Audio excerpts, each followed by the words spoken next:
Em 2017, um hospital em Berlim registrou o que o cérebro humano realmente faz nos primeiros minutos após a morte, e o resultado foi completamente o oposto do que qualquer pessoa esperava. 38 séculos antes disso, um escriba sumério anotou exatamente a mesma coisa em uma tábua de argila, que ainda hoje repousa numa gaveta de museu na Filadélfia. Essa tábua descreve 7 respirações após o último fôlego. O que isso levanta, de verdade, é a questão de como essas pessoas obtiveram essa informação e para que a utilizavam. Será que foi transmitida a elas por extraterrestres que elas chamavam de deuses? E ainda há uma escolha que você será convidado a fazer dentro desse processo. Quase ninguém escolhe corretamente e ninguém avisa que essa escolha está chegando. A janela de Berlim. A versão oficial sobre a morte sempre foi simples. O coração para, o cérebro se apaga, e tudo aquilo que você era simplesmente deixa de existir. Os neurobiologistas do Hospital Universitário Charité, em Berlim, não tinham a menor intenção de questionar isso. Eles monitoravam a atividade cerebral de pacientes em coma terminal quando alguns deles vieram a falecer. Os sensores continuavam registrando. A equipe publicou os resultados no periódico Annals of Neurology, e o que encontraram derrubou a visão convencional sobre o momento da morte. Nos primeiros 2 a 4 minutos após o coração parar, o cérebro não se desligou, e, especialmente, as células cerebrais não são simplesmente destruídas de repente. Elas passam por um processo gradual de deterioração que pode durar algumas horas. É justamente por isso que, em determinadas circunstâncias, é possível trazer alguém de volta após ter tecnicamente partido. O cérebro se acendeu. Uma onda de atividade elétrica percorreu o órgão de uma extremidade à outra. Os neurônios dispararam na faixa gama, a mesma faixa associada em pessoas vivas à percepção consciente, aos sonhos e ao processamento visual. Durante esses poucos minutos, o cérebro em processo de morte trabalhou com mais intensidade do que o de alguém acordado, não apagando, mas irradiando. Os pesquisadores deram a esse fenômeno o nome de despolarização por propagação. Ao mesmo tempo, as despolarizações provocadas por lesão causam contração em espasmo nas artérias cerebrais, reduzindo assim o fluxo de sangue para o cérebro. Dessa forma, por 2 caminhos paralelos e independentes, as despolarizações por lesão favorecem a morte celular, uma cascata em que os neurônios liberam de uma só vez toda a carga elétrica acumulada.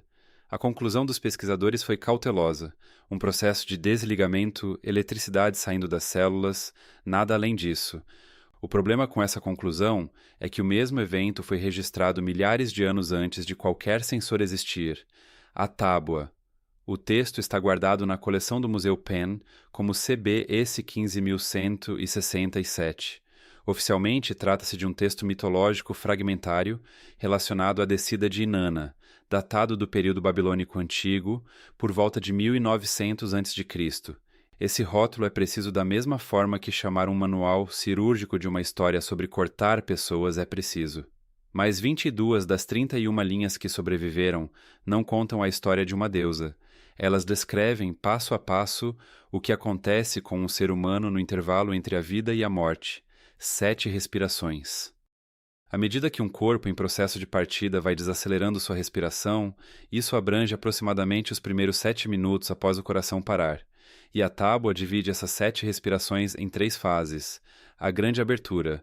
A primeira fase abrange a primeira e a segunda respiração. O termo sumério se traduz como a grande abertura dos olhos. E o texto é cuidadoso ao afirmar que isso não é visão comum. É uma expansão repentina da percepção. A pessoa que parte enxerga o quarto onde está deitada e também enxerga além dele. As paredes tornam-se transparentes. O chão torna-se transparente. O corpo passa a ser visível de fora, e o texto diz que a pessoa vê a própria forma estendida abaixo de si. Isso não é poesia sobre uma alma se elevando. Trata-se de uma descrição clínica do que os pesquisadores modernos de ressuscitação chamam de experiência fora do corpo, relatada por cerca de 20% das pessoas que sobrevivem a uma parada cardíaca, documentada no estudo AAR e publicado na revista Resuscitation em 2014. Se você ainda está aqui comigo, tire um segundo e se inscreva antes de continuarmos, porque o que a tábua diz a seguir é a parte que quase ninguém vivo chegou a ler, e você vai querer estar presente para tudo isso, o ponto de virada. A segunda fase abrange as respirações 3 a 5. O nome sambriano se traduz como o ponto de virada do destino. O texto descreve um corredor, não um túnel, não um caminho iluminado, mas um corredor com paredes e teto e uma característica muito específica. Ele se bifurca, divide-se em dois caminhos distintos, e na bifurcação está uma figura que o texto não chama pelo nome habitual do guardião do mundo inferior. Ele usa uma palavra diferente, que se traduz como aquele que mostra duas portas, uma de cada lado, e um guardião cujo único propósito é apresentá-las a você. E uma dessas portas não é o que parece ser, o replay. É aqui que o texto deixa de soar como mitologia e começa a soar como o manual de uma máquina. O guardião não te julga, sem balança, sem pesagem de erros, sem tribunal. Ele mostra a sua vida, não um resumo, mas uma reprodução completa. A expressão samriana se traduz como ele colocou sua imagem diante dele. E essa imagem é a sua própria vida sendo reproduzida para que você a observe. Os pesquisadores modernos chamam isso de revisão de vida, relatada por cerca de 25% dos sobreviventes de parada cardíaca. Mas a tábua acrescenta algo que esses sobreviventes jamais poderiam ter sabido. A reprodução não é neutra, o guardião escolhe o que você vê, e ela sempre enfatiza as mesmas três coisas: seus vínculos não resolvidos, seus relacionamentos inacabados e os momentos em que você sentiu o amor de forma mais intensa. O mecanismo. O texto é explícito sobre o motivo pelo qual essas memórias são escolhidas. Elas desencadeiam uma reação que a tábua nomeia com uma palavra que se traduz como o voltar-se para si mesmo. Uma gravidade emocional, uma atração, a repetição das pessoas que você amou e dos momentos em que foi feliz cria uma saudade tão intensa que te arrasta em direção a uma das duas portas, e a porta para a qual essa saudade te puxa é a porta do retorno, a armadilha. Esta é a parte que deveria te paralisar completamente. A porta do retorno não leva de volta a sua vida. Ela conduz ao nascimento, a um novo corpo, a um novo começo e ao apagamento total de cada memória que você já carregou. A pessoa em seus últimos momentos, tomada pelo amor, pela saudade e pelo peso da vida que acabou de assistir, alcança a porta que parece lar e entra diretamente em um reinício. Não é ressurreição, não é reencontro, é um apagamento completo. Os samrianos não chamavam isso de reencarnação, chamavam de a pequena invocação do retorno, e não a descreviam como um presente ou uma segunda chance, a descreviam como um sistema, um mecanismo construído para reciclar a consciência de corpo em corpo, para que nada do que uma vida aprende jamais se transfira para a seguinte. O texto não diz quem o construiu, diz apenas que foi instalado. A segunda porta. A tábua dedica apenas 4 linhas à segunda porta, de um total de 31, e essas 4 linhas são as mais danificadas de todo o artefato. 3 estão parcialmente destruídas. A quarta tem seus sinais finais completamente ausentes. Se isso é acidente ou se alguém garantiu que essas linhas não sobrevivessem, é impossível provar a partir da argila. Mas o apagamento deliberado era uma prática documentada entre os escribas sumérios. O que sobrevive é suficiente para deixar 3 coisas claras. A segunda porta une a palavra para aberto com a palavra para a totalidade da existência. A porta que se abre para tudo. Escolhê-la exige uma única coisa durante a revisão da vida, uma expressão que se traduz como olhar sem apego, contemplar a repetição de tudo que você amou, sem ser puxado de volta em direção a essas coisas. O texto reconhece o quanto isso é difícil, com uma linha que se traduz como até mesmo as divindades enfrentaram essa luta quando suas formas eram novas. E o que existe além não é descrito, porque o texto afirma que não pode ser colocado na linguagem dos vivos. A única palavra para isso se traduz como respiração de vida completada, não vida eterna, não imortalidade. Conclusão, o encerramento do ciclo, uma saída permanente do sistema. 4 tradições. Se essa tábua existisse de forma isolada, você poderia arquivá-la como uma variante teológica estranha e esquecê-la, mas ela não existe sozinha. O livro tibetano dos mortos, o Bardo Thodol, descreve o estado entre a morte e o renascimento como uma escolha. Primeiro surge uma luz clara e brilhante, a verdadeira natureza da consciência. Reconhecê-la e se fundir a ela significa libertar-se do renascimento. Não conseguir reconhecê-la faz com que o apego arraste a pessoa para visões de sua própria vida, que a puxam de volta em direção ao retorno. A estrutura é idêntica. 2 opções, saída ou retorno. O apego conduz ao retorno. Soltar é o caminho da saída. O livro egípcio dos mortos descreve uma sala onde o coração é pesado contra uma pena.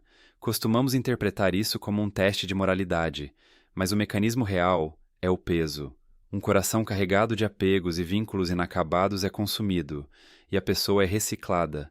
Um coração leve atravessa, e os textos gnósticos encontrados em Nag Hammadi descrevem os arcontes, entidades posicionadas entre a terra e o além, que interceptam a alma após a partida e utilizam suas próprias memórias e desejos para aprisioná-la novamente em um corpo. Eles não recorrem à força, eles recorrem à familiaridade, mostram à alma aquilo que ela ama, e a alma concorda em retornar. 4 tradições, 4.000 anos. Os mesmos instrumentos, os mesmos dados modernos, e agora os equipamentos concordam entre si. Em 2023, uma equipe da Universidade de Michigan publicou um estudo nos Anais da Academia Nacional de Ciências. Monitorando pacientes no momento da morte, os pesquisadores registraram uma atividade gama organizada na junção temporal parietal-occipital, exatamente a região associada a experiências fora do corpo, ao sonho e ao processamento visual. Não eram sinais aleatórios, mas padrões coerentes, compatíveis com a experiência consciente. O pesquisador principal, Kimo Bourjigan, afirmou que o cérebro em processo de morte é capaz de atividade organizada associada à consciência, mas fez questão de alertar contra interpretar isso como prova de uma vida após a morte. Assinaturas neurais de sensação visual. Acreditamos ter encontrado assinaturas neurais de experiências fora do corpo. Acreditamos também ter encontrado assinaturas neurais de empatia. Faz sentido. Mas essa sequência de ativação acende exatamente as regiões responsáveis pela visão, pela memória e pela percepção de onde o corpo se encontra no espaço. As 3 mesmas coisas que a tábua descreve em sua primeira fase: enxergar além das paredes, revisitar a própria vida, observar o próprio corpo de fora. E o estudo AARE, o maior estudo sobre consciência durante parada cardíaca já realizado, documentou pacientes clinicamente sem vida, olhos fechados, sem atividade cortical mensurável, que relataram detalhes precisos do ambiente, confirmados posteriormente pela equipe médica. A tábua diz que o moribundo vê o ambiente e o atravessa com o olhar. O estudo encontrou pessoas que fizeram exatamente isso. A gaveta CB, esse 15.167, está no Museu Penn desde 1897. Faz parte de um grande salão escavado na antiga cidade de Nippur pela expedição babilônica entre 1888 e 1900. Eles a catalogaram, guardaram e arquivaram como um fragmento mitológico. Nos 127 anos desde então, ela apareceu em forma impressa exatamente 2 vezes, uma em 1915, quando o estudioso Stephen Langdon citou 4 linhas, observou a estranha linguagem processual e nunca deu seguimento ao assunto. Outra em 1983, quando um pesquisador visitante a descreveu em cartas particulares como um material que não se encaixa nas categorias convencionais, uma observação que jamais chegou a qualquer catálogo publicado. Quando o museu digitalizou partes de seu acervo irregular, essa tábua ficou de fora. Ela ainda está em armazenamento físico, sem tradução completa, acessível apenas mediante agendamento para pessoas que leem sumério em todo o mundo. Isso representa cerca de 400 pessoas. 400 pessoas no planeta conseguem ler essa tábua. Nenhuma delas publicou o que ela diz, talvez porque ela contradiga toda a religião e todo o materialismo ao mesmo tempo. A consciência sobrevive à morte, depois é cultivada, e existe uma saída. Mas o sistema foi construído para impedir que você a encontre, o sistema. Então, se você retirar o barro e a mitologia, o que resta é um sistema. A percepção se abre, uma bifurcação surge, um guardião conduz a revisão, e 2 portas aguardam no fim. Uma encerra o ciclo, a outra te devolve ao começo sem nada. O sistema possui um único ponto de falha. Ele falha apenas quando a pessoa que está partindo assiste à revisão de todos que amou e não estende a mão em direção a isso. E quase sempre funciona porque não se vale do medo. Ele se vale do amor.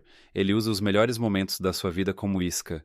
A luz da tarde no quarto onde você foi feliz. O rosto da pessoa a quem você nunca disse nada. O peso do seu filho nos seus braços. Funciona porque ninguém jamais te avisa. Ninguém te diz que a saudade que você sente naquele momento é o mecanismo, não o significado. Ninguém te diz que a porta que parece lar é a porta que apaga você. Um escriba sambriano registrou tudo isso na mesma linguagem seca e objetiva que seus colegas usavam para anotar registros de grãos e cronogramas de irrigação, e então deixou aquilo enterrado em Nippur por 3.000 anos. As 7 respirações são a janela. A revisão da vida é a isca. O apego é a armadilha. E a escolha, aquela sobre a qual ninguém te avisa, é a única parte que realmente importa. Então fica aqui a pergunta que não consegue sair da minha cabeça, e eu quero sua resposta sincera nos comentários. Se você estivesse parado naquela encruzilhada agora mesmo, vendo todas as pessoas que já amou desfilarem diante de você, você realmente acredita que conseguiria contemplar tudo isso sem estender a mão em direção à porta? Me conta lá embaixo e me diz qual das portas você escolheria. E se você quiser a próxima tábua, aquela que revela o que acontece com as pessoas que fazem a escolha errada, se inscreve no canal, porque é exatamente para lá que essa história vai